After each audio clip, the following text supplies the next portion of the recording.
about next generation data centers and high performance computing. Dr. Awad, the screen is yours. Well, thank you so much. Thanks, Safa, and thanks everyone for attending my talk. It's my absolute pleasure today to chat about what we do. I will go ahead and start with talking a little bit about who I am, what we do, and then get into the topic of future data centers and high performance by stating current challenges and what we are looking at in particular and what are still open challenges. So today's talk will be about future data centers and high performance computers. And again, my name is Amro Awad, and that's my email, ajawad@ncsu.edu. So a little bit about myself. I am assistant professor at North Carolina State University. I have just started during the pandemic, but before that I was at University of Central Florida. I stayed 3 years there, graduated my first PhD student. She joined AMD and then realized it's time to move to a new place. Before joining academia, I was working with the high performance computing modeling, and I was in particularly looking at memory systems at Sandia National Laboratories. Sandia National Laboratory is one of the nuclear facilities in the US. It's called the National Lab, and it's mainly looking at nuclear simulations, and it's one of the big maintainers of supercomputers in this country. I have my PhD in computer engineering, also from NC State, where I currently work at, back in 2016. I hold 6 patents and 6 are pending. In fact, the bio Safa has a little bit outdated. Just yesterday checked, one of the pending patent is granted, but doesn't make much difference. So 6 US patents and 6 are pending. I regularly We're so proud of you. Thank you. And I publish regularly in top tier conferences in computer architecture. That's my main focus. I do look at different aspects that includes memory systems and hardware security. So I'm mostly looking at, or very recently, I'm looking at the hardware security aspects of things, but my large umbrella is computer architecture and memory systems. And by practice, I'm also a high performance computing architect. So a little bit about my group members. That's me. I'm with the secure, what we call secure and advanced computer architecture group, we call SACA. And we have also Kazi Zubair. He's my PhD student. He's actually now a candidate at NC State, where he's looking at non-volatile memory security. I also have Mazen Wadi, he's remaining at UCF. He's wrapping up his PhD as well.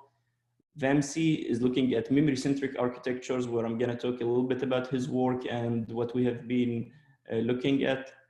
John McFarland finished master under me at UCF, and he's moving to NC State in January. And my research group is funded mostly by the US Department of Defense and National Science Foundation and Sandia National Labs. We are mainly looking with our colleagues at the US Department of Defense on the secure hardware architecture, while with the National Labs and National Science Foundation, we are looking mostly at high performance computing architectures and employing emerging memory technologies in these architectures. This is a photo for my group, and some of them have left, some of them you have seen their photos, and Mao just graduated in March, and she is a senior architect at AMD now. So outline of my talk will be the background, where I will talk about HPC systems. Some of you might find this pretty preliminary, but I thought it is needed to talk about how high performance computing, what are high performance computing systems. Then I'm going to talk about challenges of current HPC systems. Later I will talk about emerging HPC architectures, or what's new there. Then I will focus in 2 aspects or 2 emerging technologies or architectures that are of interest, and then finally the conclusions. So what is high performance computing? High performance computing in general is instead of having one computer or having one server, you could have interconnected maybe hundreds, maybe thousands, hundreds of thousands of processing units. Whatever that means, processing units can be anything from, GPUs, can be typical CPUs, and each one will look like a separate node. It could have its own memory, it could have potentially its own internal storage, but sometimes there is shared storage.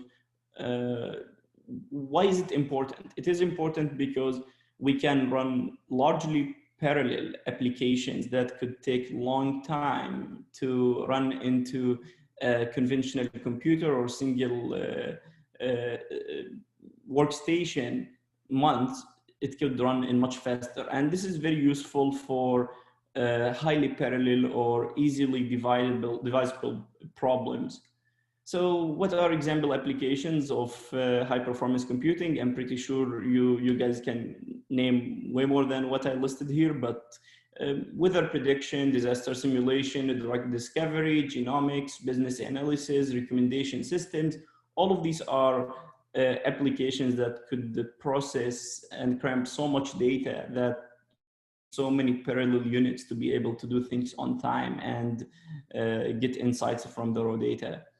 Large-scale problems of national importance, I can name a lot of these applications that run in daily basis in national labs, like the place I was working at Sandia. There is also many companies, as in Google and Facebook, they use HPC systems to analyze data and infer insights by leveraging machine learning at large scale. There's so many other use cases, and I'm pretty sure at Charité you guys have so many use cases that would benefit from high performance computing systems. Now, what are the challenges of current HPC systems? The major challenges are the energy efficiency. So if we can see, for example, when the Department of Energy in the US and even the Department of Defense put the challenge for scaling high performance computing, one of the main metric was the power. How much is the power that we can, the limit for every, let's say, floating point operation per second. So there is certainly focus on how much we can reduce the power of existing systems. And the reason is, as you see in the photo in the side, current HPC systems require very expensive cooling systems, and the heating, heat management, etc., that is certainly going to increase when increasing these HPC systems. So these cooling costs and energy efficiency will translate one-to-one to expensive cooling systems and expensive power consumption, hence electric bills. Also the scalability of memory systems. Scalability of memory system has been also one of the major challenges for HPC systems. If you can see, most of the time when you allocate a node in an HPC system, you barely have, maybe 16 gigabyte, 32 gigabyte. As we have the problems are growing larger and we have more and more data to process. Ideally, we want larger memory, but unfortunately, larger memory or using larger DRAM capacities or modules is just becoming more and more challenging. And the main reason for that is reliability. As we are scaling down the cell size of DRAMs, they are becoming less reliable, higher error rates, etc. And this is not tolerable in many of the scientific applications. Could be tolerable in some of those that are naturally error tolerant, but I think in most of the things that we simulate, we certainly need very high fidelity.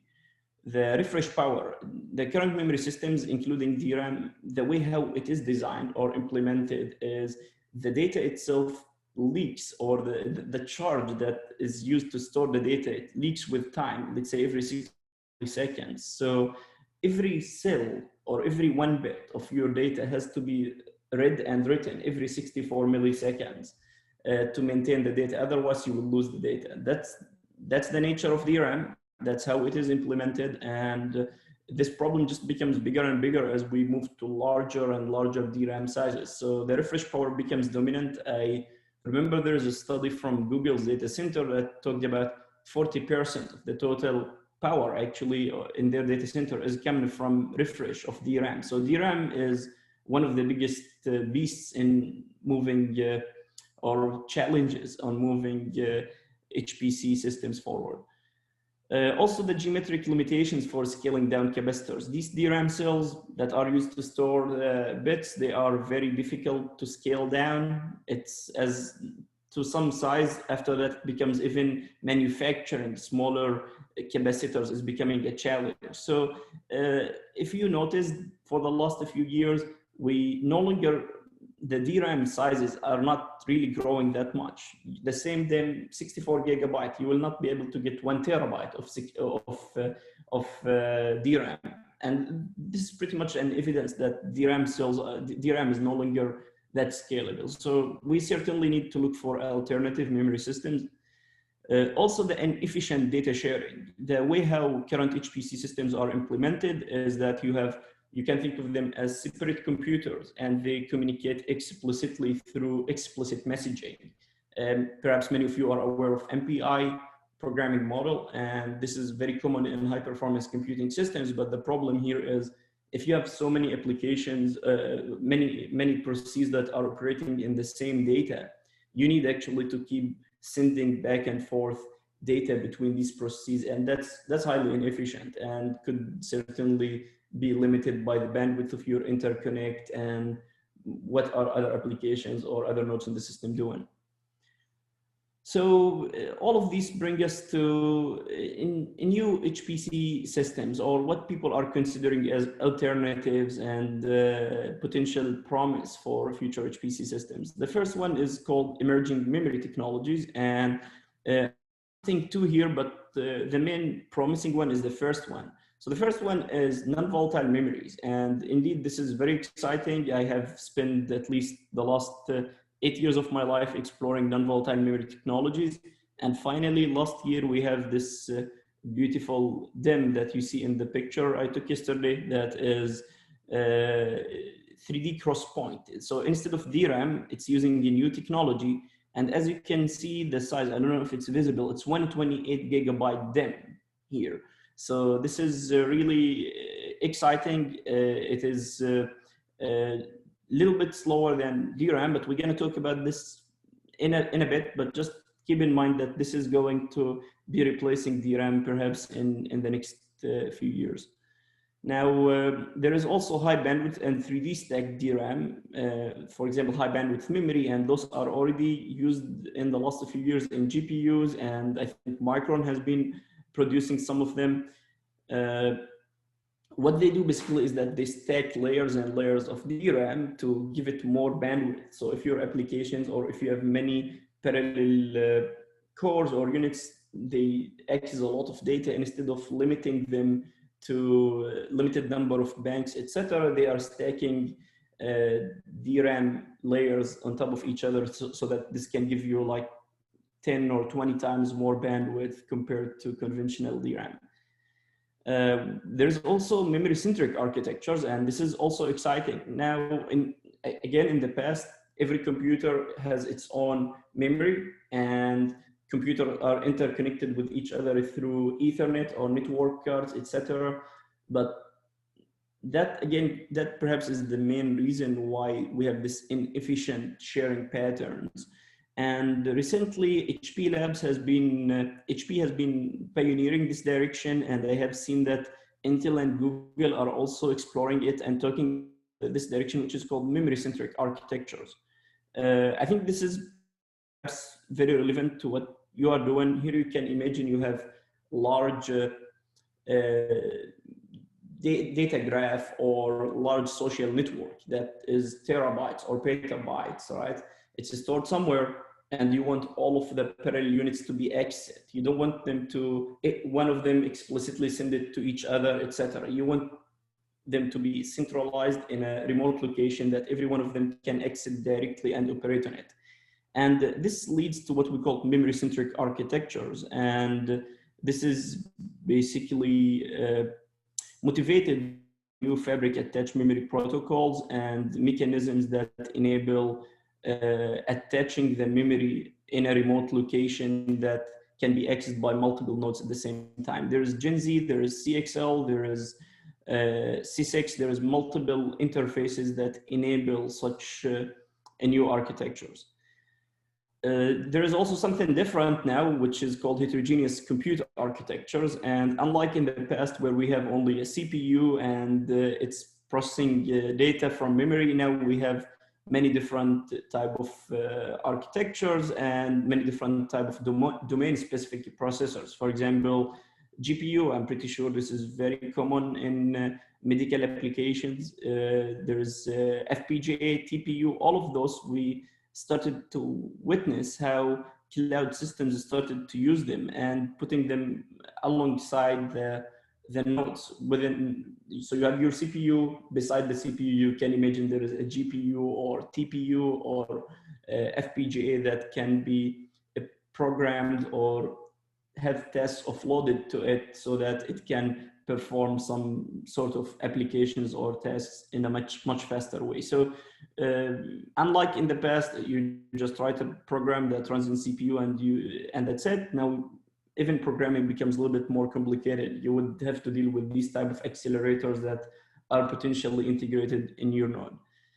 And the last thing is the first point, which is unlike in the past where we used to have only main memory that is DRAM, now emerging memory technologies or memory systems will consist of hybrid memory. We could have non-volatile memory, we have also DRAM, we could have high bandwidth memory, all of them integrated as main memory, and where to place the data, how to migrate the data between these memory technologies, how would our applications benefit from moving the data around between these memory technologies. I think all of these are still very hot topics and people are still trying to understand what is the best way to benefit scientific applications and large data applications from these memory technologies or emerging memory architectures.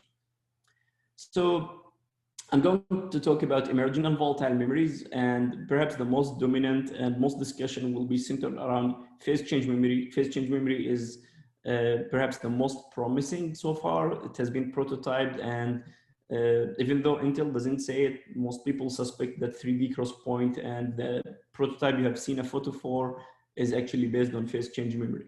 So to basically discuss what are the advantages of this non-volatile memory, the first one is data persistence. Unlike DRAM, non-volatile basically means that it's really not dependent on electricity or power to retain the data. So here, if you have a crash, the data in DRAM will just disappear. If you have a power outage, or if you have basically, even software crash, then after a bit, when you lose the power, then you would end up actually losing all of the content of DRAM. But that's not the case for NVM. And this is very promising in sensors, in medical applications, in places where you really don't want to lose any data. And at the same time, you don't want to expensively go and store them in a hard disk drive or flash drive every time you update them. So this now merges sort of the storage and memory into one system. They are comparable to DRAM. They are a little bit slower, but their performance is way faster than most of the memory most of the alternative devices. This is compared to flash, etc. This non-volatile memory could be byte addressable, and their latencies are within the hundreds of nanosecond latencies. They have high densities. As I have shown you earlier, we have a single DIMM 128 gigabyte, and that's just the very first generation. People expect to have maybe terabytes at some point of time. In fact, Intel's number, the one I would quote here, is that they are speaking of 3 terabytes of main memory will be in their processors, Xeon processors. You can attach up to 3 terabytes or even 6 terabytes for multi-socket system of NVM. So if you can think of that, that's so much of data. This is even more than my current hard disk drive. It's going to be fantastic if I can have 3 terabytes or 6 terabytes memory. is just incredible. It has ultra low idle power consumption, and this is extremely important in high performance computing or places where we have so much data to keep. There's sort of challenge here. We have so much data, at the same time we want to keep it in a fast place, which means DRAM. This way, when you are trying to exit, it's much faster than go and bring it from the hard disk drive or somewhere else. If we put it in DRAM, the problem is that we need to refresh these cells every now and then. If you have hundreds of terabytes of data, you are really not accessing all of the 100 terabytes of data every now and then. You are not accessing all of them. You perhaps access some of them, etc. The issue here is that when you are putting things in DRAM, you would have to refresh things regardless whether you use them or not, and that would incur very high overhead in terms of refresh power and refresh overheads. And the last thing is byte addressability. These modules I have shown you earlier, you stick them to your memory bus and to these slots, and then you can access them the same way you are accessing your DRAM. And this is great, right? You can have 6 terabytes of main memory that is accessed just the same way you malloc data and you access it. So what are the downsides? Emerging NVM's downside is that they have limited write endurance. Typically tens of millions of writes, maybe hundreds of millions of writes in these cases to the same cell, and then it wears out. It's no longer useful. And that's different from DRAM. DRAM, you can write as much as you want, and it's not going to be worn out. The second thing is that it has power consuming writes. The way how this phase change memory works is that you need to apply heat or high voltage on the cell to amorphize it, and that would incur high power because you need to apply long pulse with high voltage or high current to change the phase of or the resistance of these technologies, and that consumes a lot of power, and typically it's a very lengthy process. It's like can be 5 to 10x slower than the read operation. So this is not the same as in DRAM, and that's perhaps what distinguishes NVMs in terms of characteristics from DRAM. Again, they are slower than DRAM. They are not too slow, but they are a little bit slower than DRAM. So this is something we need to consider when designing these systems. So what is the projected use of NVMs in the system? First one, which is the easy one, is rather than using a flash or hard disk drive, you can just use a 3D crosspoint or phase change memory or whatever its commercial name is, but this fast non-volatile memory can be used. And this has been evidenced by Intel Optane. Intel has released some SSD drive called Optane. I wish I have a photo, I have it around me, but it is like similar to what your typical SSD is, but it is much faster. It can be 100 times or 1,000 times faster than your solid-state drives. Flash-based solid-state drives. So here, this is still a solid-state drive, but it is based on, instead of flash technology, it's using this non-volatile memory fast technology. However, so this is the fastest way to integrate those in the system.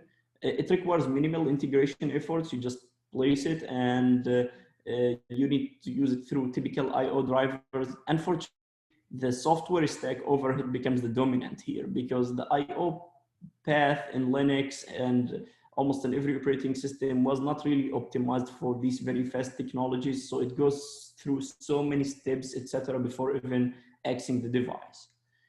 The second one is using it as memory extension, and this is not much different from your typical swap space or swap device. Now, everything you really want, you like to have it in DRAM, but sometimes you have more data than can fit in DRAM, so these pages will be evicted and go to the NVM. And when you are trying to access these pages, you bring them, swap them with another page in DRAM, and then map them in DRAM and then access them. So that's, we call them memory extension, but perhaps the most common way to say it is a swap space. And the third shape of this is part of the main memory, where you have NVM, DRAM put aside, and you can imagine your physical range of memory. Let's say if you have 16 terabytes of memory, you would know that the first 8 terabyte from 0 to 8 terabyte minus 1, that's basically the non-volatile memory, and from there to 16 terabyte, that's going to be my DRAM, something like that. So basically you can, they are separated by the physical range, and that's how your OS will distinguish between the pages of NVM versus those of DRAM. This is the kind of lightweight way, and it's going to have the applications be able to access directly the NVM pages without the need to go through the OS or the IO path. And this is really fast, but it's going to incur so much of these management overheads of migrating frequently accessed pages to the DRAM. Since it's faster, we need profiling and page migration overheads and whatnot. And finally, which is the ideal, most promising one is, I think, right. So I think there is a question. Let me answer it. Christopher is asking, hi, I was wondering whether error correction RAM is all. Yeah, please go ahead. Yeah, please, you go. Thank you. Please. Yeah, I was wondering whether error ACC RAM is always used in HPC, and whether the new volatile memory employs this, since you don't want byte flips when, oh, this is something. Yes, definitely. Well, this is an excellent question. In fact, one of the limitations of non-volatile memory, they still have reliability issues, and they will have even more ECC wears than DRAM. So the prototype I have shown, they actually have, for every 64 byte, instead of 8 bytes, they have 16 bytes for ECC. And there is a lot of research on how to ensure very high reliability in NVM. So I think, yeah, it's at least going to be as, it should be as reliable as of ECC DRAM. So the last thing you want really to do is to employ NVM without ECC protection. So I think it comes by default with ECC protection. Yeah, so the application itself, the last one, which is the most promising one here, you have the main memory is built based on solely NVM, and this is very promising. This is very ambitious because NVMs are slower. They have limited write endurance. Imagine all of your traffic now, the upstream traffic will be hitting the NVM. So your lifetime of the system or the NVM will wear out much faster. And all of the axes will be served from NVM, which is slower than DRAM. So here, this gives us opportunity of serving things from DRAM, which is faster. Now, this is really still ambitious. I would say on where we are standing now in terms of time, this has been proposed earlier. This has been already released, I think 4 years ago or 5 years ago by Intel. This one has been explored in academia, and it's easy to apply directly when we have the same architecture, because this does not need to be directly attached to the system, right? You can attach it, you can attach it to the IO bus or directly to the main memory, but the way how it is handled is that the OS needs to be invoked in every time we have NVM access. This one is where we are at now in terms of time. This is just a few months ago. We have Intel have the support for something called DCPMM, but it requires DRAM and NVM to be put sort of together in the system. And DRAM can be used either as a cache for NVM or can be used as part of the main memory, where you can migrate things around and can be accessed directly in NVM. So this one is still too futuristic, and really depends on how far we can develop non-volatile memory technologies. So I'm going to talk a little bit about each one of those. I think we'll go through this quickly, since I have already mentioned a lot about this. So emerging NVMs as IO devices will promise replacing SSDs or slower SSDs with faster SSDs that are based on NVM. It's straightforward and compatible with most systems, and that's why perhaps most companies started with it. You just, that SSD drive you have, just replace the internal technology with it. It's not going to change the way we are interfacing it or accessing it, so it can be just integrated with any system support these SSDs. The second one is using it as memory extensions. This brings us like a trade-off sort of.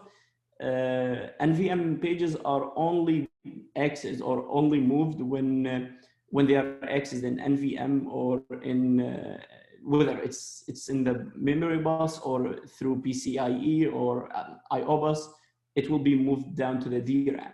So again, DRAM now is used as a sort of page cache to some extent. And here the traditional DRAM is, it's OS managed page cache because the OS is now involved every time I'm accessing these NVM pages to migrate things around. The one we have now is emerging NVMs as part of the main memory. Hot NVM pages are moved to DRAM. Once detected, we kind of profile, see which pages are accessed the most, and then move them around from NVM to DRAM so that future accesses will be served faster. And also the writes, rather than being all going to NVM, they are going to go to DRAM, which is not going to cost us this write endurance issue. The OS or application can statically allocate pages. It can determine whether it wants them in the NVM or DRAM, and then dynamically migrate them if needed. And finally, the emerging NVMs as main memory, they are directly accessible by applications, and there's on-chip small DRAM. You can imagine there is embedded DRAM cache, etc., that helps filtering out writes to the NVM.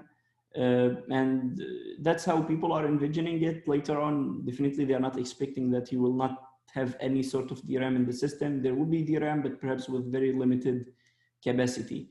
Intel already started to support instructions that allow you to sort of persist updates. So when your application, let's say, do an alloc, it allocates an array and you are updating the array, you want to make sure that whatever you have updated is persisted down in the NVM. So if a crash occurs, you will not end up losing the data. And since we have in our processor lots of these volatile caches that will lose the data once there is a power outage, you need to use some instructions basically to guarantee that after you update the data, it's flushed all the way down to the persistent domain, which is the NVM.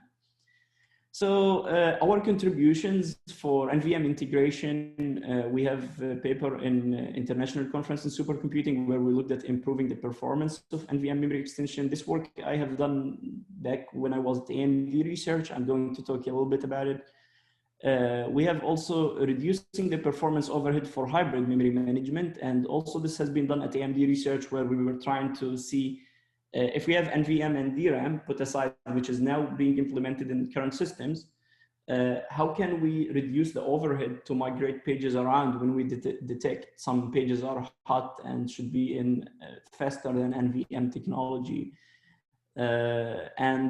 We also have work where we looked at performance analysis and modeling of non-volatile DIMMs, and that work was published in MEMSIS. That was mostly design space exploration, where we looked at the cost, the performance, etc., that we will have when we employ NVM and DRAM in the same system. And the work was also presenting our own simulation model for non-volatile memory that we have developed at Sandia National Labs. The last one is called the stealth persist, and this is looking at how, if we have persistent objects, so there is a challenge here, right? I have persistent objects or persistent data that I wanted to be crash recoverable. If there is a crash, the data will be there, but at the same time, these data structures or databases, I want to access them really fast, but the rights to them have to persist, otherwise I would lose the data. So there's this challenge now, where do I put the data? Should I put it in DRAM and sacrifice the persistence of data, or should I put it in NVM but read it in a slower way, but still the data updates will be persistent? So this is a work where we looked at, and we have it under submission, and I will talk about two things. I will talk about the emerging performance. Let me see how much time I have. All right, it's almost, I'm almost out of time, so I'm perhaps we'll talk. Alles good. We are really enjoying your talk, so please, we would happy to hear more.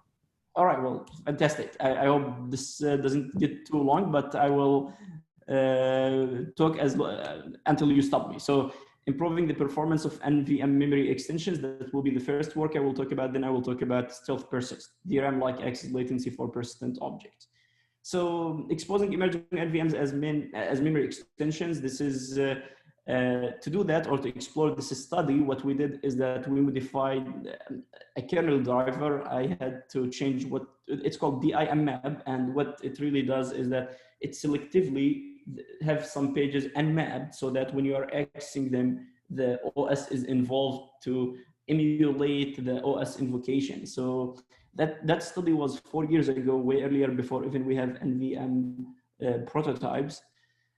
So the DIM map, what it does is that it only keeps only small set of your pages of the application mapped. All other pages are not mapped, which means any access to these unmapped pages will invoke the OS, and there you can add this latency of NVM to find out how would that impact the performance. So we have also eviction buffer is used to buffer pages before writing them back to the NVM device, and batching lots of these backend operations that could be too expensive. This is the evaluation environment, or what did we use to evaluate that. As you can see, this is kernel 3.19. It's pretty old compared to what we have now, 5.2. So this is sort of old study, 4 years. Things might have changed since then. And the focus here was memory intensive proxy applications. Proxy applications are the Department of Energy semi-kernels. They don't give us their own applications. They give us proxy applications that emulates whatever they are trying to do there. So what is happening here is you have DRAM, you have NVM. These are the pages of your application. And when we are accessing, let's say, page 2 that is mapped in to NVM now, you will have the operating system have to first find a victim in DRAM to remove it and swap it out to NVM, and then bring that page from NVM and put it in DRAM. And then last thing you would do is update the page table, which maps the virtual addresses to particular physical addresses.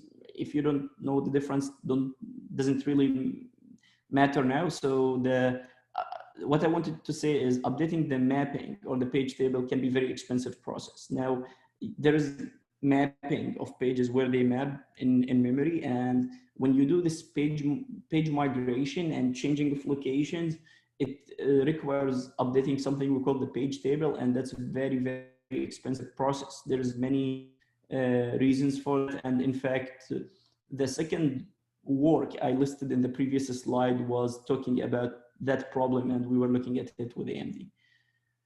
So how long do they last? That's pretty much an important question, and we tried to find out if we use it as memory extension, how long can our NVM modules live? And our results showed that it can live for a reasonable time, at least 3 or 4 years when we use that. So compared to flash, which is has much lower write endurance, we can see if we use it as memory extension, it can wear out much faster. In fact, for some applications, it's a matter of 1 or 2 months, then your whole memory, your NVM memory is dying. So we looked at different things. We looked at when we change the ratio of NVM to DRAM, or how many of these pages are mapped to DRAM versus mapped to NVM, how much would be our performance improvement. And here you can see when I say 50%, it means DRAM 50% of the capacity, NVM is 50%, and 25% means you have 25% of your pages are in DRAM, while 75% are in the slow NVM, etc. And clearly you can see the trend here for PCM. The performance degradation can go up to 4 times slower than if everything ideally is DRAM, but that's again expensive and perhaps impossible to do. And the flash is certainly much slower, therefore you can see it's even more impractical. It can be 12 times slower than having only DRAM system. So here, this one, it's practical and impractical. I really don't know, it depends on how fast you want your system to be, but many people would think this is acceptable for some applications. So exposing emerging NVMs as memory extension would incur performance overheads. Clearly we have page faults. every time I want to access an NVM page, the OS has to be involved and move things to DRAM, and that's an expensive process. And we need also a replacement policy to determine which pages in DRAM to be moved or evicted when we want to bring in NVM. So making a long story short, we looked at how to improve performance, and also we looked at how to improve the write endurance. We looked at compression techniques. We looked at techniques that reduce the flips or number of cells we need to program. That's pretty much, we have shown that we could reduce it down from 1 or 100% lifetime down to 10%, I guess, on average, something like that. So that was our contribution in this work. We looked at techniques that minimizes the write endurance issue through some policies and replacement and compression techniques. I don't know if I have enough time to talk about this, so I will move forward to, so this is another work where we look at speeding up access to DRAM to persistent pages. And the idea here is pretty simple. There's lots of details I want to skim through, and the key idea here is we persist. So we have the persistent pages mapped in NVM, but we mirror them in DRAM so that your data is persistent. Every time you are writing or updating the data, it is persistent because it's persisted in NVM, but also you have a copy that is all the time up to date in DRAM so that you can access. But that mirrored region is small, and it's sort of a cache that retains its persistence requirement by shadowing its updates down to the NVM. So the idea is really simple. I'm going to quickly show the numbers here. We showed how you can improve the performance of persisting it by 40 or 50%, 30.8 and 42% performance improvement when we cache them in DRAM while retaining the persistence requirements. There is a lot of these design space aspects that I will skim through now. Last thing is fabric attached memory. I'm going to wrap up just after this slide. So here we are talking about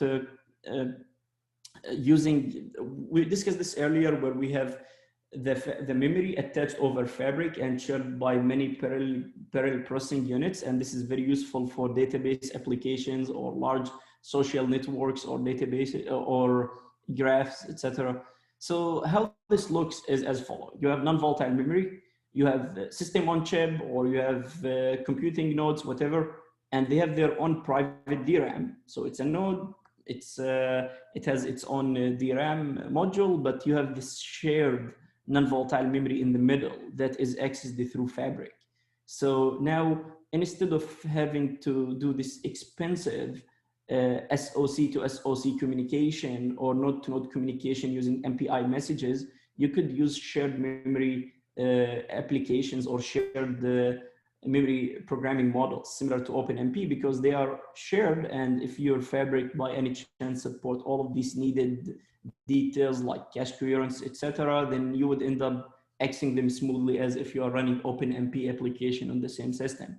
So this is great. This is fantastic. And the other thing is that this can be used also to store data and database. Since it's non-volatile, the data will remain there forever. So you can have terabytes of databases sitting there and being updated and accessed interactively by SOCs. So there's lots of these fabrics that are being developed to allow this. There is Gen Z, CCIX, and CXL. The main advantage is that easier integration for SOCs. Also, you can integrate heterogeneous computer architecture. You can integrate FPGAs, GPUs directly to the fabric to access these shared memory modules. And it have access to higher capacity memory. Instead of having each SOC or node limited to its own private DRAM, it can access this large shared memory as much as it needs, assuming that it has not filled up yet.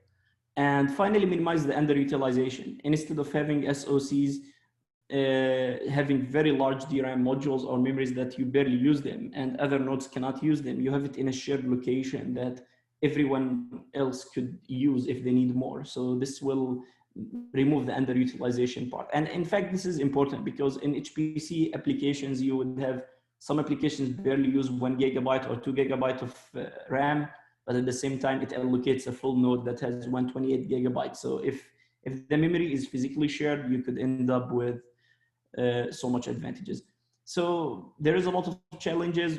I think some of them are obvious and some are not, but they have lots of security issues. They have address translation problems, data coherence, all of these things needed to ensure easier programmability. So we have lots of contributions. We have lots of papers. I really wanted to talk about this work that is our most recent work, but I think due to time limitations, I think it's already online, and we have other papers published on this domain where we see how can we use memory-centric architectures. I guess we'll skim through this and finally to conclusions. So emerging architecture and technologies promise energy efficiency and higher performance. There's lots of research questions on how, where, and when to use these emerging technologies, and future architectures will be more heterogeneous than ever, so will our applications. So our applications will need to change so that they use the memory technologies in the most efficient way possible. And the full stack implementation needs to be revisited to reap all the benefits from emerging technologies. So it's not really the application. The OS needs to change, the system software stack needs to change, these all libraries, even including libc, malloc. Right now, when you do malloc, it could be either in NVM or DRAM. You perhaps need a new version of libc. So there is a lot of things that would change in the software stack as we go to enable the best use of these technologies. I guess thank you so much for listening, and sorry for being a little bit over time or too much over time. No, sorry. Thank you so much. That was a very beautiful talk and quite promising. We congrats you. It was really beautiful to get a look inside what's going on with HPC. Very nice technical details. I missed that. Very beautiful talk. Thank you so much. For now, what do you think about these HPC on a cloud services that we see online? You can rent it or pay for it like 50 euros something or so. What do you think of that services? How secure it is? How reliable it is? What do you think? So that is an excellent question. So the problem with using cloud systems is, I would say, 2 or 3 things, right? The first one is if they are using, for example, this non-volatile memory, the data is there, right? So you need to have it encrypted all the time. There's many ways where there could be data leakage if you are using a cloud center in, a war zone or somewhere where these data centers could be somehow accessed, or maliciously someone steals some of these DIMMs. You have sensitive data that could be problematic. This perhaps is practical, but not doesn't happen every day. But the problem here is, as you can see, if the main idea of cloud systems is collocating your tasks with other tasks, and that's how they get their benefit or money. They're not using a server and giving you to fully use it. It's going to be so many other tasks from different users, and there is a problem here. There's something called side channel attacks that try to observe what other applications are doing, and by some of the events, etc., it can know exactly what are the other applications accessing, etc., and can sometimes obtain password keys, sometimes obtain sensitive data, sometimes know what algorithm you are using. So cloud systems can certainly open a wide range of attacks due to the collocation fact and the different trust models that could be used. I think there is a question here. Greater, more summer question. What kind of package can you recommend for reliable distributed multi-processing? It really depends. I mean, I use OpenMPI most of the time, but for if it's a shared memory, if you're using shared memory system, if they are all within the same shared space, I would perhaps use OpenMP instead of MPI. All the time, the answer perhaps is OpenMP as much as possible, but sometimes I move to MPI. Sometimes you can use hybrid model of MPI and OpenMP, but yeah, that's what I use. Perhaps it's not the most efficient, but that's what I use.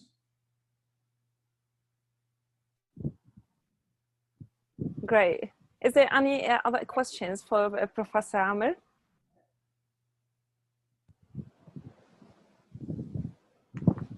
Okay, I wish to ask you also about how do you see the growth of HPC? How close are we gonna see HPC a very cheap, very available service everywhere? And does that hide a cyber security threat or something? How do you see that?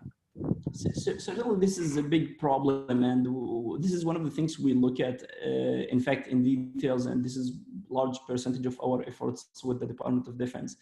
There is a lot of security and cybersecurity aspects here, and the reality here is that the way how computing systems have been developed is a cat and mouse game, right? We find an attack, we find a vulnerability, we fix it, and whoever finds the vulnerability first can benefit as much as possible until that vulnerability is found out. And this is similar to Intel's Spectre and meltdown attacks that have been a big problem in the last year or so, where people have been showing an unbelievable amount of attacks and how seriously they can be used.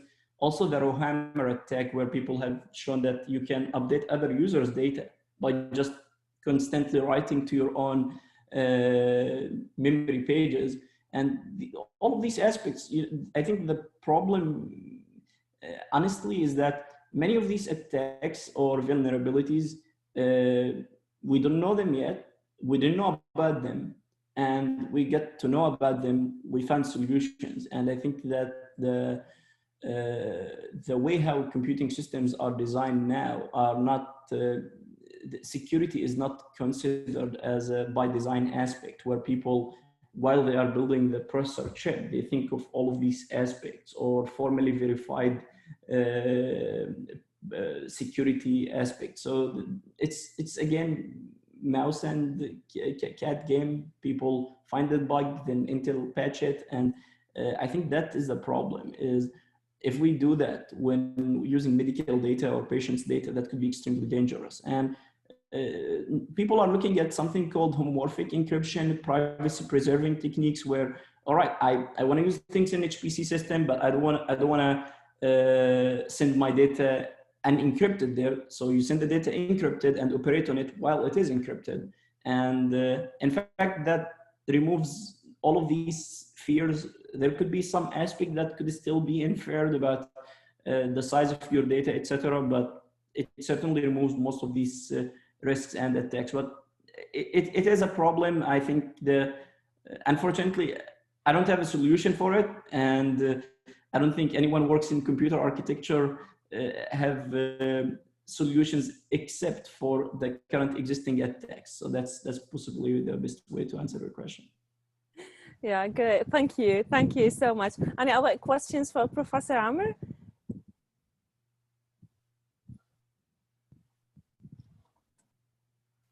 Thank you. So we were so honored to have you today. Thank you so much for everything. That was a great talk. Thank you. Unfortunately, apologizing that he's still in the clinic. Well, he would like to say goodbye though. Next time. Okay. Hi. Hi, can you see me? Hi, I just got out of the MR, so thank you so much.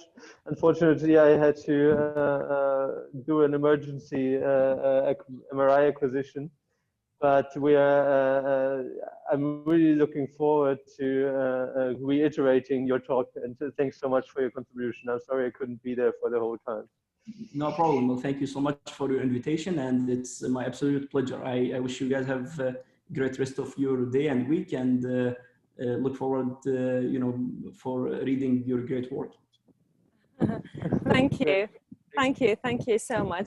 And we were supposed to have a last talk for today with the Christian Smokins about large-scale IT infrastructure reliability and scalability.